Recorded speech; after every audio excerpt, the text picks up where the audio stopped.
Halo teman-teman semuanya, sampai ketemu lagi. Saya Insinyur Edi Mulyawan Sutejo CPA, penulis buku The King of Property, 36 Secrets of Powerful Closing.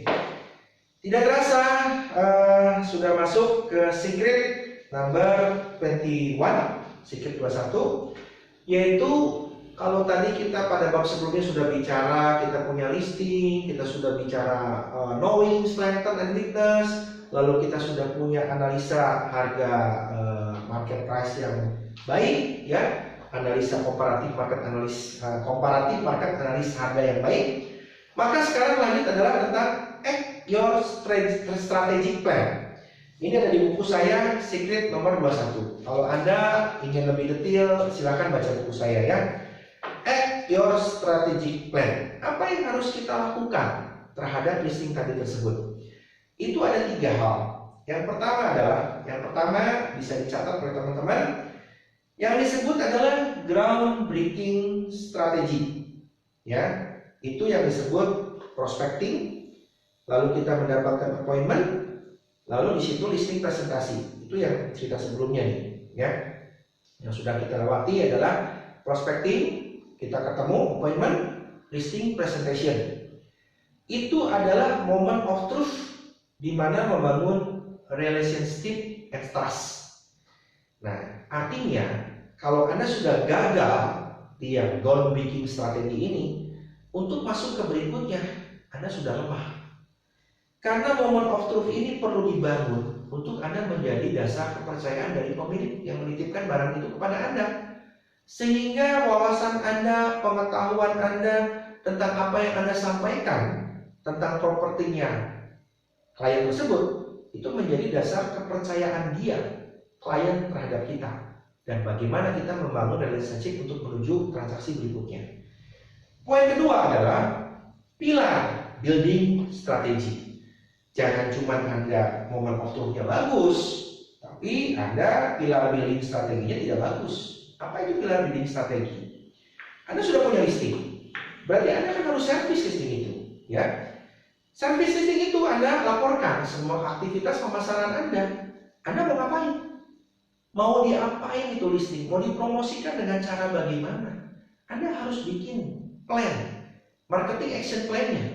Anda mau masukkan ke WebK, Anda mau masukkan ke rumah.com, 123.com, mungkin Anda punya perusahaan, Anda punya portal sendiri, Anda mau masukkan ke Facebook, Instagram, Anda mau bikin brosur, mau bikin leaflet, mau bikin open house, iklan, koran, Anda bikin banner, Anda bikin tanda panah, Anda bikin misalnya spanduk atau apapun itu, open house, ya.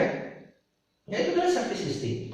Anda harus laporkan secara berkala, terus berkala, service listing 1, 2, 3, 4, apa yang Anda kerjakan dari A sampai Z, termasuk Anda mengantar klien, Anda menawarkan kepada database klien, Anda harus laporkan. Keep in touch dengan pemilik. Jangan tiba-tiba punya listing terus Anda menghilang. Anda menghilang dan Anda susah dihubungin. Anda tidak pernah komunikasi lagi dengan pemiliknya. Lalu di situ lahirlah apa yang disebut listing potensial. Dari 10 listing, sesudah Anda service, itu ada hal-hal baru yang mungkin Anda dapatkan dari pemilik yang tidak Anda dapatkan pada saat tahap awal groundbreaking strategi tadi. Oh, ternyata pemilik ada kebutuhan lain yang ternyata baru terungkap belakangan. Ternyata mungkin dari service listing itu ada penawaran-penawaran yang masuk. Ternyata mungkin angkanya masih jauh, tapi pemilik sudah mulai mendekati. Sehingga pemilik ada kebutuhan yang memang kita ternyata nggak tahu dan mungkin amat sangat mendesak. Nah, itulah yang disebut melahirkan listing potensial. Kesungguhan dan komitmen Anda menghasilkan trust. Kesungguhan Anda melakukan itu, service listing itu melahirkan trust dari pemilik.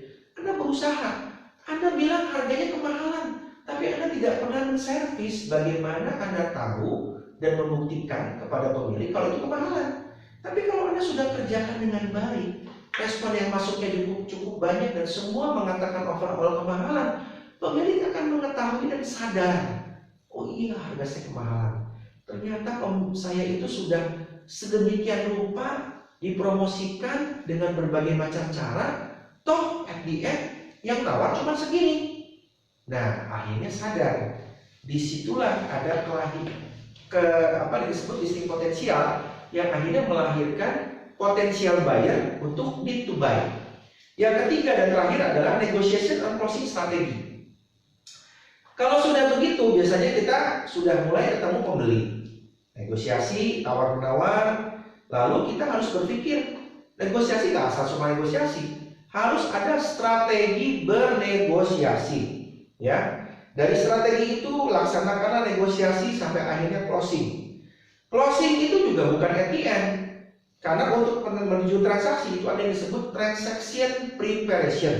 Itu yang di awal saya bilang, kita harus terlibat, tahu persis detail by detail, dari checking sertifikatnya, dari misalnya ada perubahan ganti belangko, dari balik nama waris, termasuk juga kita harus mengawal pembeli kalau pembeli itu akan melakukan proses KPR. Preparation transaction ini kita harus berkolaborasi dengan pihak perbankan, dan pihak notaris, dan pihak-pihak lain terkait RT RW setempat, yang mana mungkin terkait dengan surat pengurusan pemekaran dan sebagainya, sehingga at the end semuanya sudah dipikirkan dan dibuat dengan matang, terjadilah transaksi, dan ending dari transaksi adalah komisi. Untuk lebih detail Anda bisa baca di buku saya, silahkan pelajari baik-baik, dan Anda bisa lihat contoh-contoh kasus. Nah, sekarang tips dari saya, sudahkah langkah kerja itu Anda pahami dan Anda kuasai? Ya, tindakan Anda tidak berarti bila mana Anda tidak mampu menjelaskan mengapa Anda melakukannya. King's Quote number 21. See you at the top.